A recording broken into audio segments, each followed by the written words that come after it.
your girls, grab your beers. Hey everybody, this is Charlie from Anthrax, and you are listening to today's Boondoggle. This is Mark Metcalf, and you are listening to today's Boondoggle with Bailey on Domain Cleveland Radio. You are listening to today's Boondoggle with Bailey on Domain Cleveland Radio. Yes, Kato Kalin listens to this all the time. Welcome to today's Boondoggle. Now here's your host.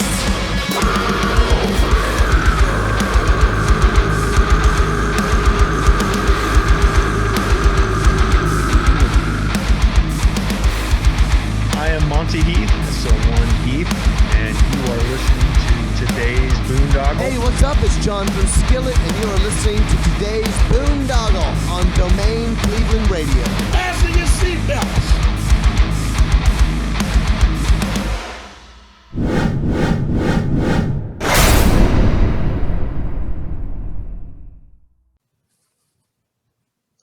What's going on, everybody? It's Bill Bailey with today's Boondoggle. And real quick housekeeping note, if you are watching us on YouTube or the Rumble channel or BitChute or Odyssey, please hit that follow and subscribe button. And if you are watching us on or listening to us on Spotify, iTunes, Apple, Google, all that good stuff out there, please hit that follow and subscribe button, so we can continue to bring you conversations like the one I'm about to have with Mr. Friendly Rich. How you doing, Rich? Hey, I'm good. How are you doing? Not bad, not bad. We had some really good weather down here in Cleveland today, and it was nice to get out and drive around and be out in the sunshine. So, same here in Toronto. It was like summer day. I'll take it. Summer day. All right. Yeah. We're not too far apart then, just by like Lake Erie or something. Beautiful. Yeah. So usually when I have people on for the first time, I like to get a quick background. So do you remember originally what you want to be when you grew up? Oh, gosh. What a question. I think I've always kind of like, it's a weird thing to want to be a musician when you grow up, but it's always felt kind of normal to me. Just to live a creative life has always been kind of the aspiration since I was really young, and I'm doing it. So hats off. Yeah. So, like as a youth, probably good creativity with like imagination and stuff like that. Yeah. And then, do you remember like what, who some of your earliest musical influences were that kind of pulled you in? Mm-hmm. I mean, I really enjoyed, like, in my early years, kind of, weirdos like Frank Zappa or Harry Partch. When I found out that Harry Partch was building his own musical instruments, I thought that was awesome. And then people like Karl-Heinz Stockhausen too just blew my mind. That was a little later. Like when I went to university, at that point, I started learning about people like Stockhausen. But early on, it was like I was raised on this like music of an Italian pop singer called Adriano Celentano, and I actually put out a record of his. Of my versions of his music, maybe about 8 years ago. Oh, just nice. Honor that music, and look back on the stuff I was raised on. Yeah, my mom kind of played 8 tracks of that guy's music, and he's like the Italian Elvis, basically. That's awesome. Yeah. And then, so you discovered music, and when did you start finally, like, playing your own? Yeah, in high school, I was in a band called Studeniats, which I think means head cheese in like Ukrainian or something like this. I'm not Ukrainian, but my bandmates were. And so we would wear like, we were really into the Residents. And so we would wear like weird masks on our heads. Like I had a giant pop can on my head. for years, and it was weird stuff. It was kind of I've always been just making experimental weird music since I've been recording it, basically. Yeah. Nice. And what was like one of the first instruments that you kind of? Guitar. Guitar was my thing. You know, not too original in a lot of ways. You know, like. But yeah, that's how you first started learning how to learning Yeah. the notes and everything like that. Yeah. And I loved, like, you know, I was in a cover band, just kind of learning, like, nerding out on like Rush and other prog rocky kind of stuff, and then I just veered off. I did classical guitar for a bunch of years, went to university for music, and then veered off. I went off the beaten path and just started getting kind of into experimental music, which I love. You know, that's what still excites me most to this day, is just kind of keeping it weird, you know. Yeah. Yeah. And then like, when did you start, like, you know, composing, you know, putting together your own music and stuff? Late high school. That was like late high school. I was really into like Zappa and the idea of, you know, the modern day composer refuses to die, you know. I love that. I love that line. Edgar Varese that Zappa was quoting. I love that. I thought that was really inspiring at that time for me, like, just the colorful, like, otherworldly kind of sounding music that he was making really spoke to me, you know. So I was inspired to like write my own stuff. And I mean, it don't come close, but you got to find your voice somehow. And I feel lately, like, even with this new record, Man Out of Time, that I'm kind of, I don't want to jinx it, but I think I'm kind of finding my own voice, you know, after all these years. I've been doing this for like 20 plus years of weirdo music making and output, you know? So, yeah.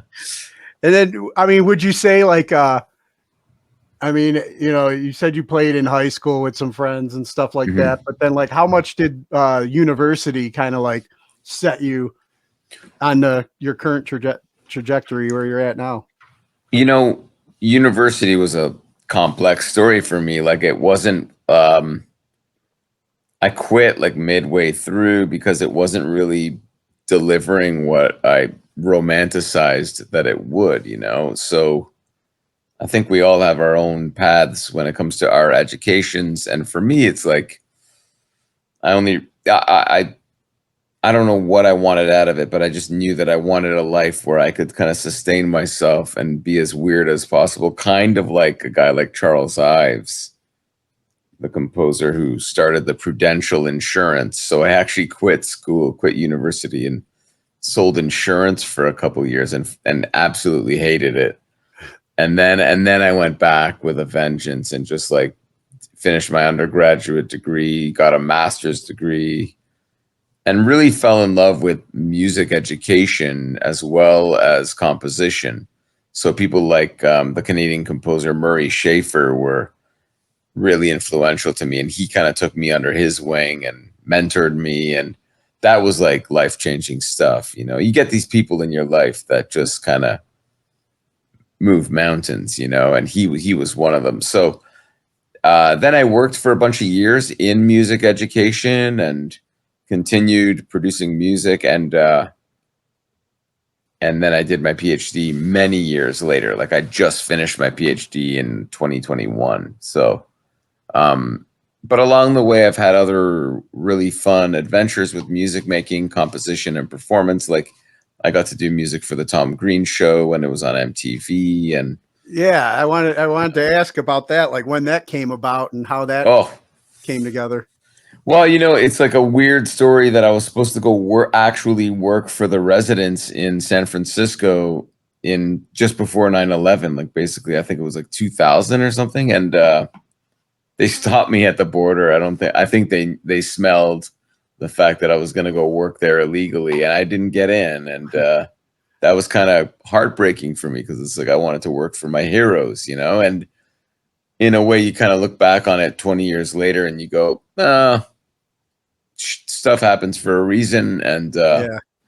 I like literally that same year, Tom Green just started using a lot of my music on his show, and then he moved to MTV and continued to honor that. And he continued to use my music, and it was helpful, you know, for a young aspiring composer to have his music on MTV is like a really good thing, as you can imagine.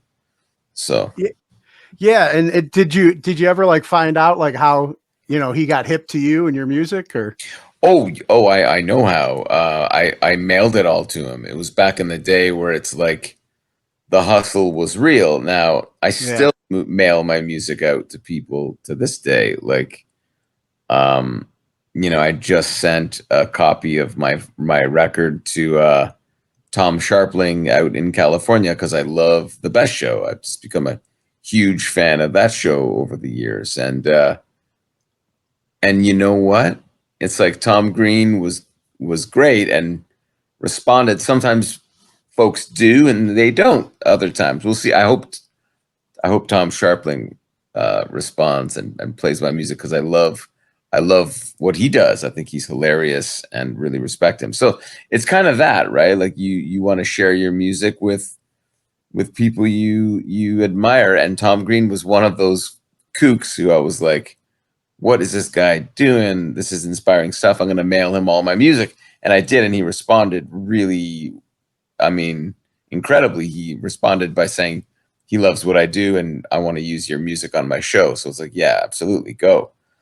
So it's funny how that goes, right? Like it's kind of like I just got lucky, but one could argue that I didn't get lucky. I just pursued it with all that I had. And that's kind of what you hustled.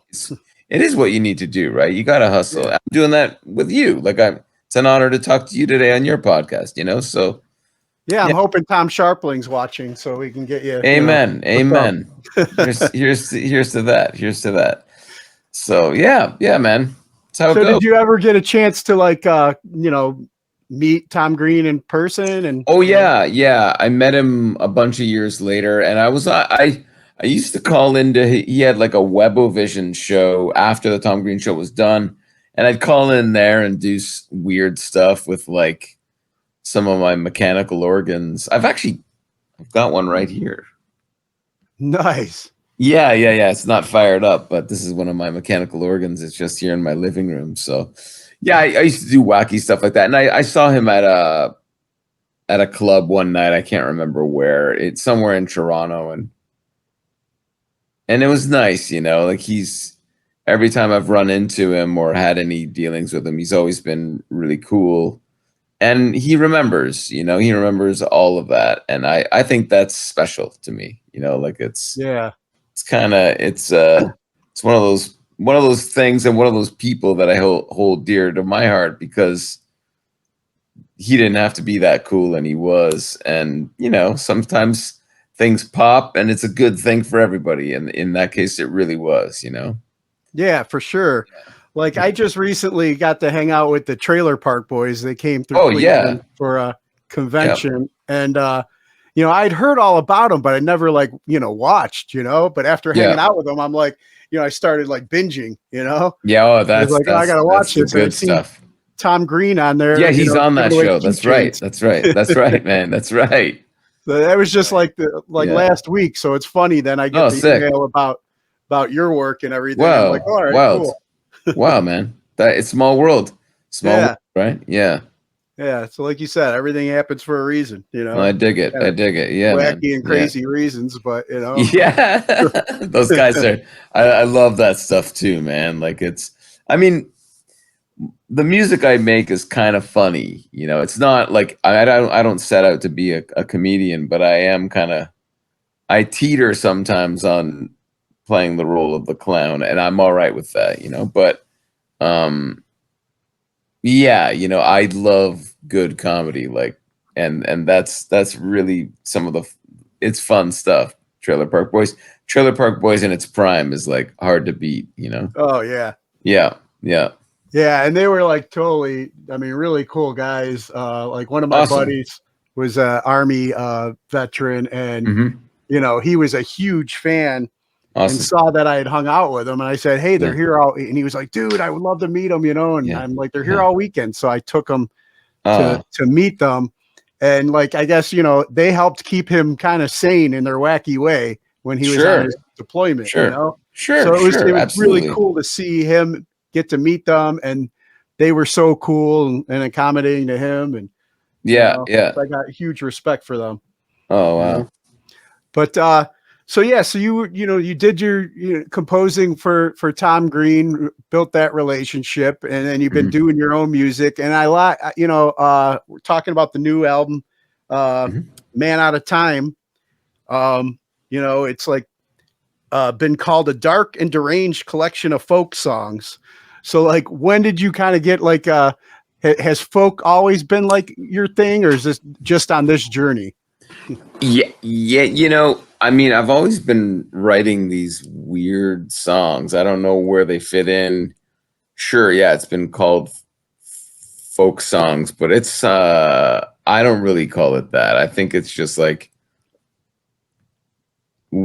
I don't know if I don't resent that, but I didn't set out for them to be folk songs, but I get they're just my self-expression, and that comes out in many ways on this record. It's like you hear a few different sides of what I can do, and I think that's really what I am getting to be most proud of with this record, is the fact that it shows a few different sides of who of the artistic kind of songwriter that I've been over the last 20 years. I think you hear a good few different versions of that in this record, but it has a good coherence to it that I think makes it a really interesting listen. Like, it's not all the songs in it are the same. Like I take on for example, this Quebec songwriter. He's a famous Quebecois songwriter, Felix Leclerc. So 4 of the songs are in French, which those of you in America who don't know, that's one of our national one of our official languages is French, right? So it's a nice thing to have that on the record. I love Felix Leclerc's music, so I always wanted to do that, and right place, right time. It just kind of happened through the pandemic. I also wanted to self-produce this record, which I did, and after the last record I put out, which was like in multiple studios with like over 75 musicians, I kind of wanted to hone down to a different way of doing it that went back to like when I first started out with home recording. Yeah. And I love that kind of DIY vibe of home recording. And that's all over this record, is like me kind of on my own being weird, Yeah, well, I mean, you kind of said, like, I mean, in what I was reading with the write-up too, that, a lot of this happened during the pandemic, so you didn't really have a lot of choice but to be at DIY and at home during that time. It's kind of cool. Yeah, well, it's kind of cool that, I mean, and horrible that like the pandemic kind of forced us all into isolation, but that's where I was going anyway, artistically. So like I was writing for this mechanical organ, which is a very much a one person kind of show that I was developing. And then and so that appears somewhat on the record, Man Out of Time. And then like I was doing all these other solo initiatives, but what was different about it versus 20 years ago doing it on your own is I was able to farm out like stems and share. So I was still collaborating and building community through music. Like, in fact, I got as far as the UK with Brian Poole from Ronaldo and the Loaf, who's like one of my all-time heroes. And I've connected with him over the years, and he's been really supportive. And he said, yeah, I'll sing on your record for sure. So he sings on the track called Kiddos and Doggos, which is pretty neat that like it's not just me, it's still me collaborating with a lot of my friends and peers, so best of both worlds. It's the same miracle that has me talking to you here tonight. Yeah, exactly. That's what I was gonna say. Like, You know? I mean, it was a dark time for a lot of people across the world, but it was Yeah. also like Yeah. a time for, I don't know. I guess it depends, how people, what lenses you're wearing during stuff like that. Like, I mean, it brought me close Yep. to a lot of people I would never have known or met before via like Yeah. this type of Yeah, man. technology. And now I Yep. have a good working relationship with them. It was also like gave me time to like reset and slow down, and work focus on like what's important to me. I mean, there, Yep. and mentally wise, it was like it could have, I know it went really dark for a lot of people, but at the same time, like, Yeah. there's a light at the end. We find this like therapeutic way of dealing with it. I got closer to my kids because they had to hang out with me again. They were kind of stuck Awesome. with me, and Yeah. you got to create, that was Yeah. like your Yeah. release. Yeah, man. Absolutely. We all kind of, I think, figured ourselves out a little more than we had to, we had to kind of figure out, what we could tolerate. I think we all come out of it a little wiser if we were lucky. If we were lucky, right? Those who didn't make it, of course, we nothing but sympathy. But it's it was a very humbling experience, I think, for all of us, and I'm thankful. I'm thankful, that I have this thing. I mean, I'm not calling it really a pandemic record because I think we were all processing stuff and this is where we were at, but it's certainly I also can't ignore the fact that it's throughout. It's like, what's going to be interesting, Bill, is to look back on it in like another 20 years and go, oh yeah, like that certainly was a dark kind of reflection of not only the pandemic but other stuff too. But it's like, yeah, I mean, isn't that what art is supposed to be doing in our lives, right? So yeah, I'm thankful. I'm thankful for every bit of it, Yeah, and it was like, I mean, they say like, journaling helps people. Was this kind of like, was Yeah, the writing for sonic this kind of journaling. Yeah. Yeah, I mean, I chipped away at this thing for a long time, like 20, in a way, like I used a lot of field recordings from 20 plus years ago that I recorded on a mini disc in like some of them actually in Franklin, Pennsylvania, and then there was a Dayton, Ohio one near you. Oh yeah. Organ rallies. So like you could tell I'm a mechanical organ enthusiast. So there was a lot of weird like music boxes and stuff that I collected and recorded from the past 20 years. And I just kind of sampled them and manipulated them on this record. So it's like there's a lot went into making this record if I really think about it, right? It's not, but it was a good 2+ years of writing and producing and mixing, and I got a lot better at all that. So I'm really happy with how it sounds. Yeah, and I mean, I noticed that there were some references, but I could hear it in especially like the title track, like Leonard Cohen. How much of an inspiration is like Leonard Cohen been in? Yeah, I sing in a lower register a lot, right? And so I think that comparison comes out sometimes. I'll take it. I dig his work for sure, his swagger, the whole thing, right? Yeah. I did a record a few years ago called the Leonard Cohen Suite, where we kind of honor the man in a lot of ways. And so yeah, he's kind of been there. I don't think he's like a prime influence, but I see why people go there. I for sure like sing in the same register, so it's hard to ignore. But yeah. Yeah. You know. And then you've already kind of mentioned doing some of Felix. How do you say his last name? Leclerc. Yeah. Like, how did tell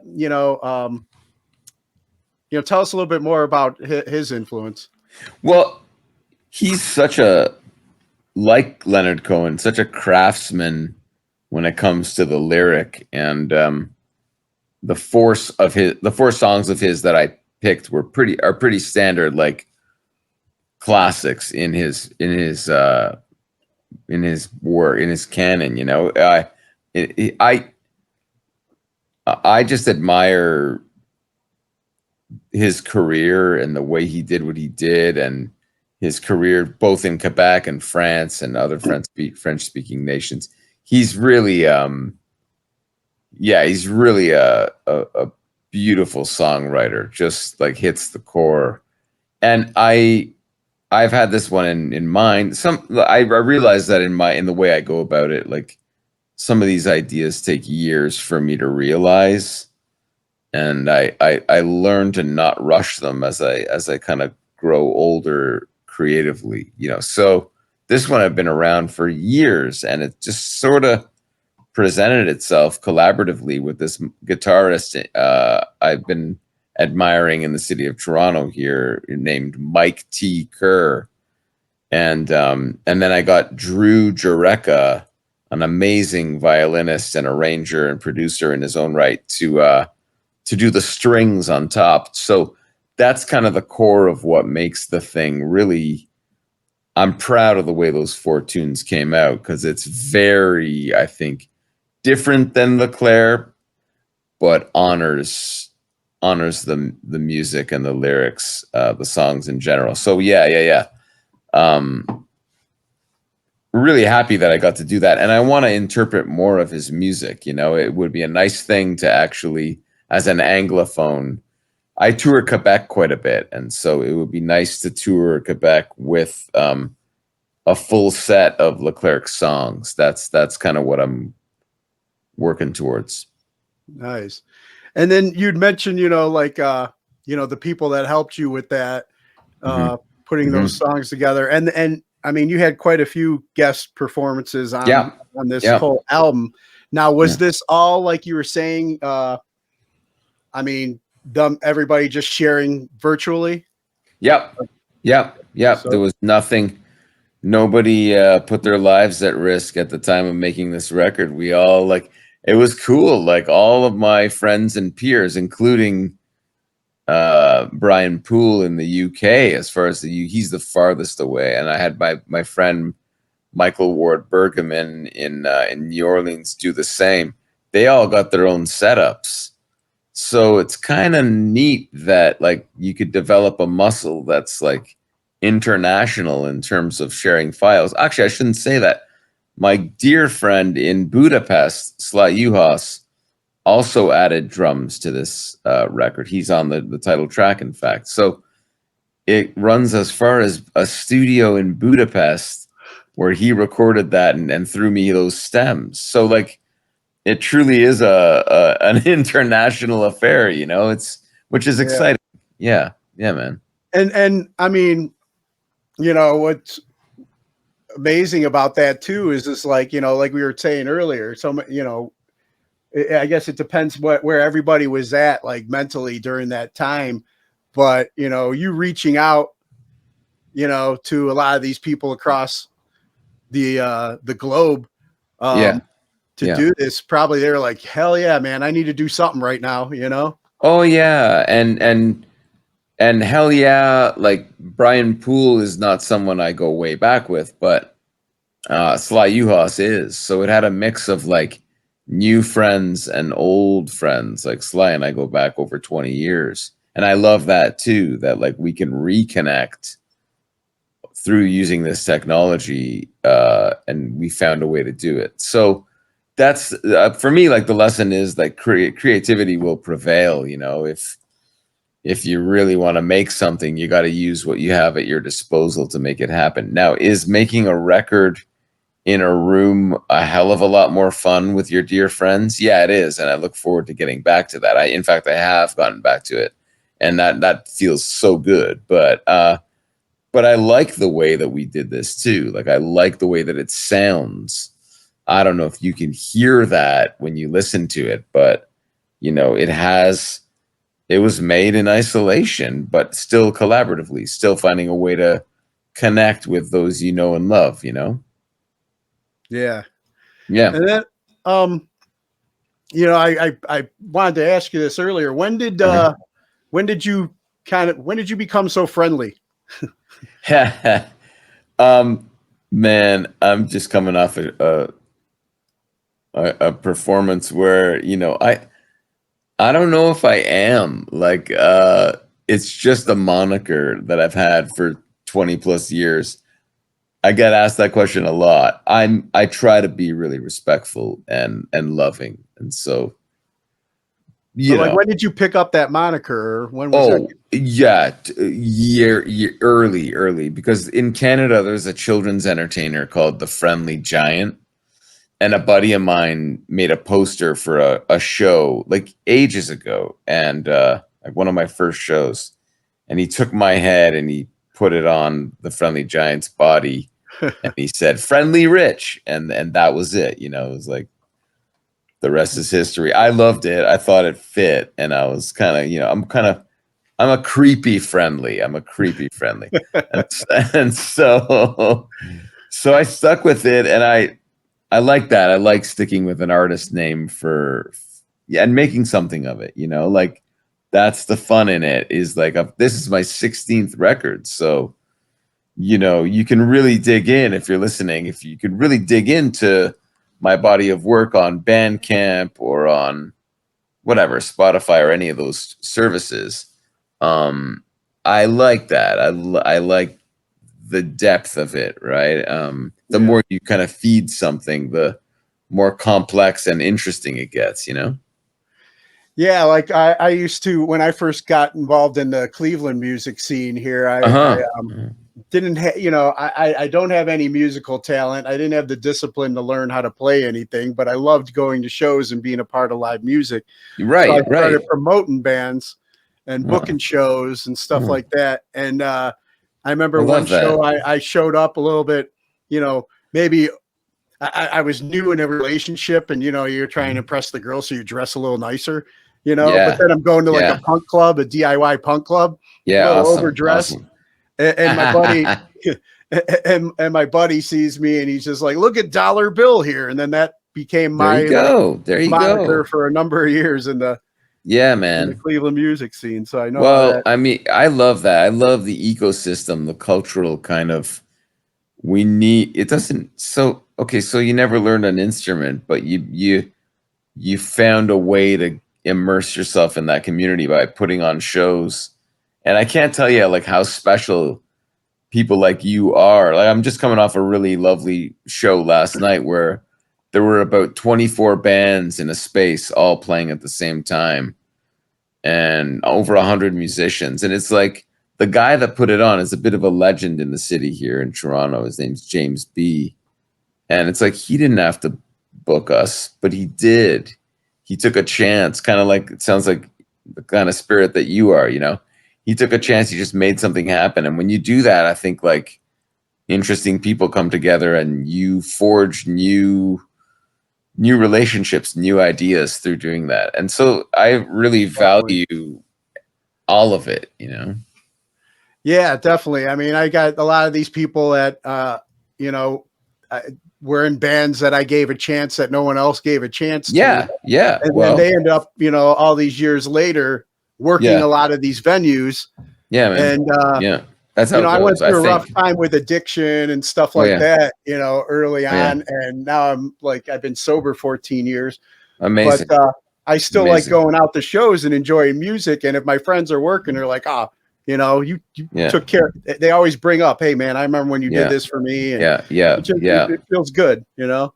Doesn't it though, eh? And now I kind of made this my new outlet, you know. Well, I mean, I was gonna say, here we are talking. You know, you're giving me the time of day, and I appreciate that, man.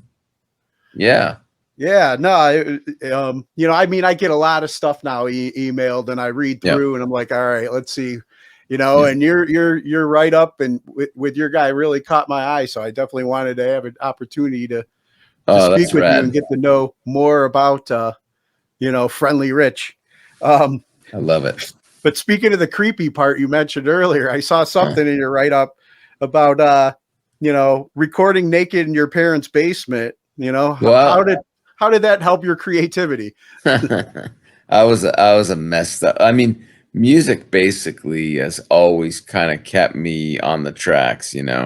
Without it, I think I would have, and I may still lose my mind one day. But like until then, I think it helps me kind of keep my focus. It's a meditation in a lot of ways.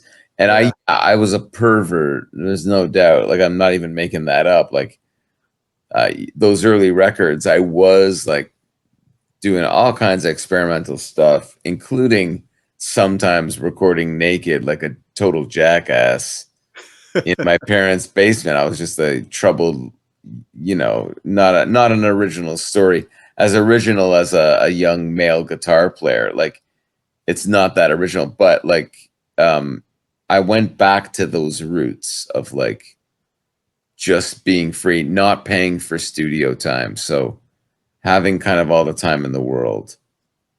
And interestingly enough, what comes out is a reflection called Man Out of Time.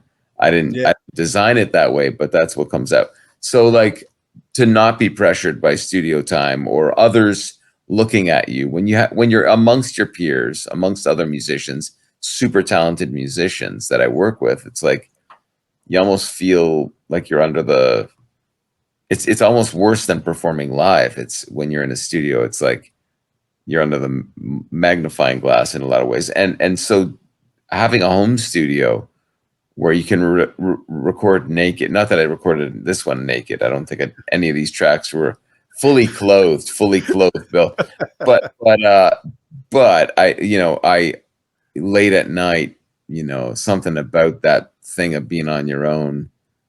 And I think it came out like those early records, a little weirder. So you kind of like, if you listen to my early stuff and then track it back to this, you could certainly hear the evolution or whatever the hell is going on, de-evolution of what I'm exploring in my creative voice, So I dig that.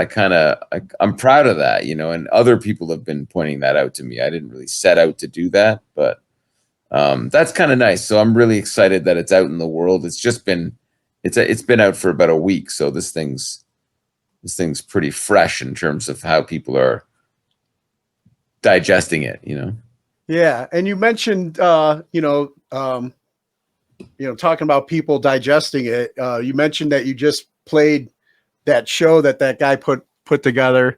You had the opportunity to play. How's some of the new stuff been received so far? Oh my God. Well, I'm doing it live with, I'm going to be taking it to New Orleans actually in about a week. And I'm doing it live with a new setup, a new tech setup that I've been using, like a Ableton setup, and triggering all the stems that I use to record the thing. So that's kind of, it's pushed me, pardon the pun, because I'm using a tool called Ableton Push, a new musical instrument for me. So I'm not playing guitar really much. So I'm kind of exploring different ways of getting it out and getting it done live.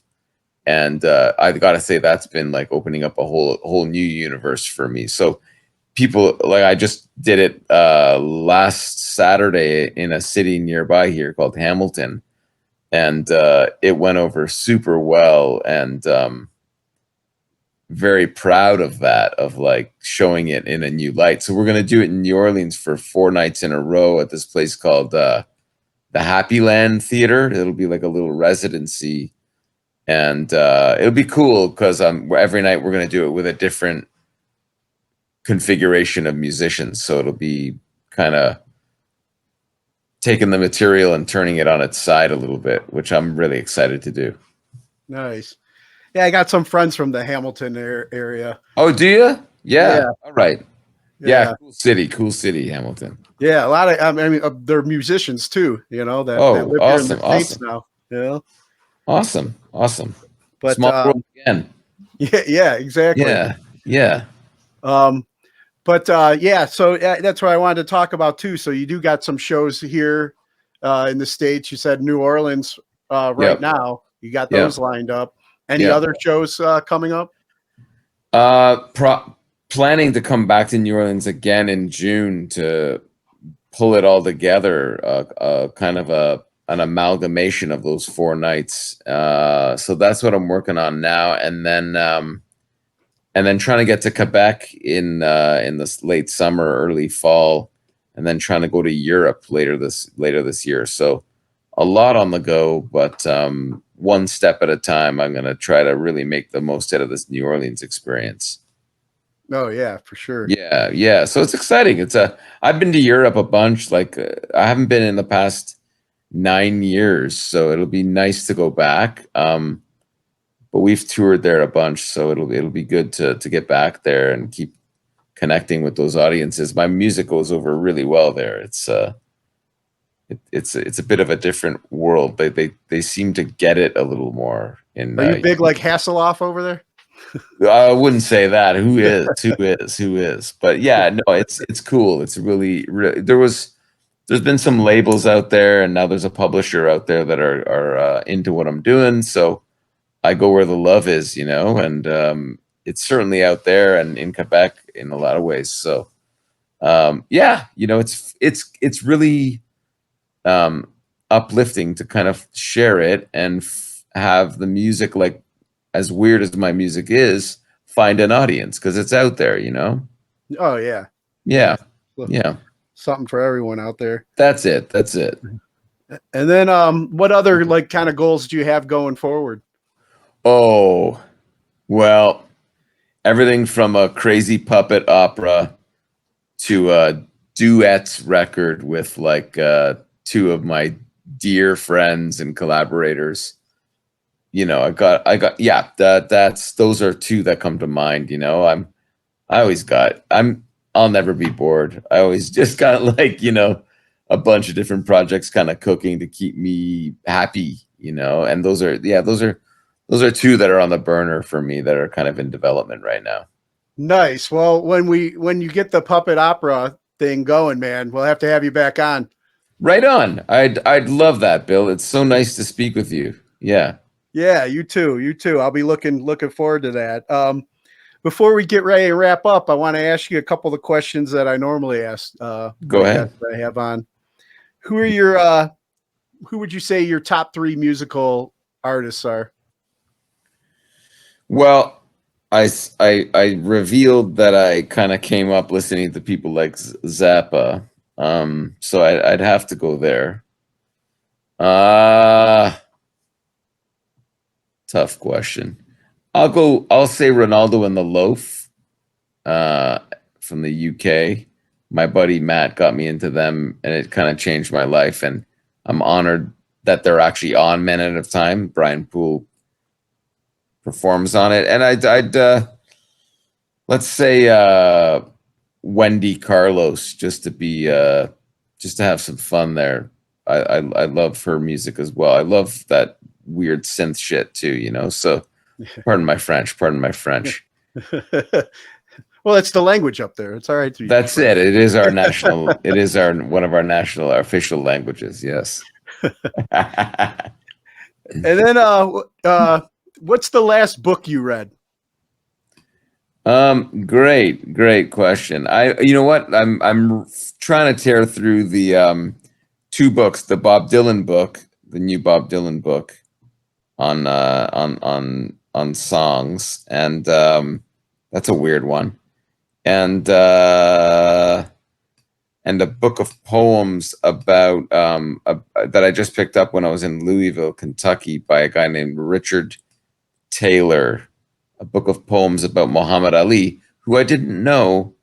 I should have known this, but I learned through visiting Louisville that he's from Louisville, Kentucky. So beautiful sonnets. Yeah. Those are the 2 that I'm working on right now. Yeah.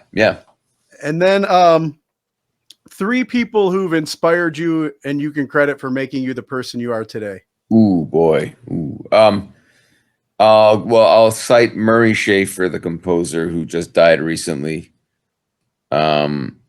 Mendelssohn Joe, the painter and musician and dear friend who just passed away recently. So a lot of these folks who molded me.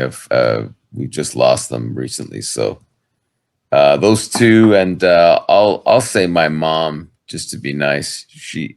I got her heartbeat, right? So Yeah. gotta go with mom. Gotta go with mom, right? Always. Boy, Always. mama's boy. And then what are there any causes or organizations that you support and encourage other people to check out? Yeah, if you got time, check out. I work for them, and it's a charity. It's a not-for-profit organization that's dear to my heart. I've been doing this work for the last 13 years.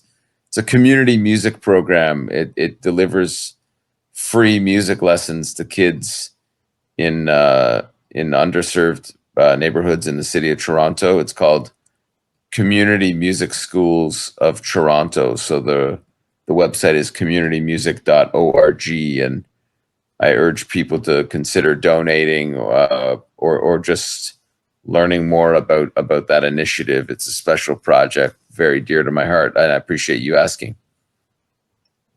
Yeah, I always like to ask. That's one of the questions I always like to ask. That because I always learn Beautiful stuff. so many more organizations I'm not aware of, and it lets the Yeah, audience man.